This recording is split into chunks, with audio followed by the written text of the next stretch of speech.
Pag nakakita ka ng isang taong nagsisisi, isang tao na pinagkakalungkutan na niya yung kanyang ginawang kasalanan at humingi din siya ng tawad, magpasalamat ka din sa Diyos.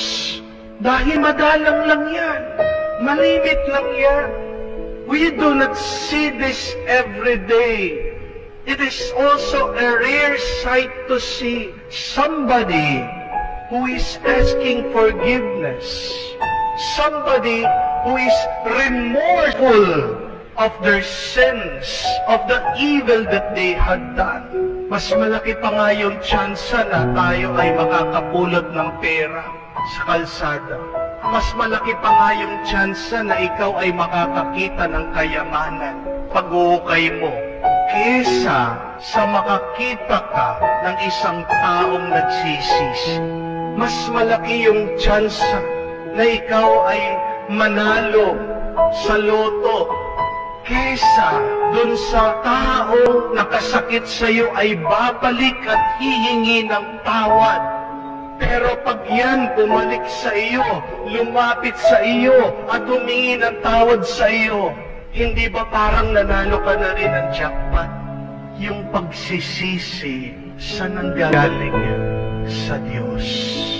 Kaya nga, pag ang tao nagsisi, pag ang tao nagbago, pag ang tao makikita mo na nalulungkot siya sa kanyang kasalanan, pasalamat ka sa Diyos, matuwa ka. At sana naman patawarin mo siya. Sana naman tanggapin mo siya. Magtitigas ang iyong puso. Binigyan na siya ng grasya ng Diyos na magbalik loob.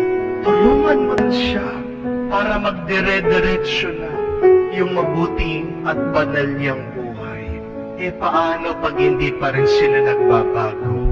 Anong gagawin natin?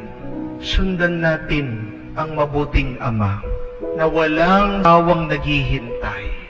Let us continue waiting for those who have hurt us to change. Pero pag lumalapit sila, huwag kang lalayo. Meet them halfway. Kung paano yung ama, nakita pa lang niya, malayo yung kanyang anak, tumakbo. Huwag ka naman maging mapagmataas. Nilalapitan ka na, ikaw, lumalayo ka pa rin. Ayaw ko. Ayun na nga, parating na. Ang ganda ginawa ng ama. Tumakbo, siya yung lumapit. Kaya pag nakita mo na parang may konti ng kagustuhan na makipagkasundo, ikaw din, tulungan mo siya. Ikaw na, make the first move. Lapitan mo siya. At kahit ano pa sabihin niya, patawarin mo siya, tanggapin mo siya.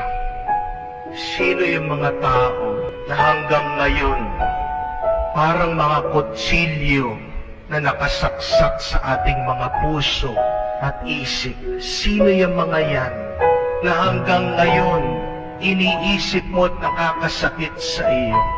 Alisin mo, ialay mo sila sa Diyos. Pagdasal natin sila. Hindi tayo ang makakapagbago sa kanila. Sila lang at ang Diyos. At pag nagbago sila, magtayo at matuwa. Dahil ang langit natutuwa at nagagalak. Pag ang nagkasala at nagkamali ay nagbabago, humihingi ng tawad, nagsisisi at nangangakong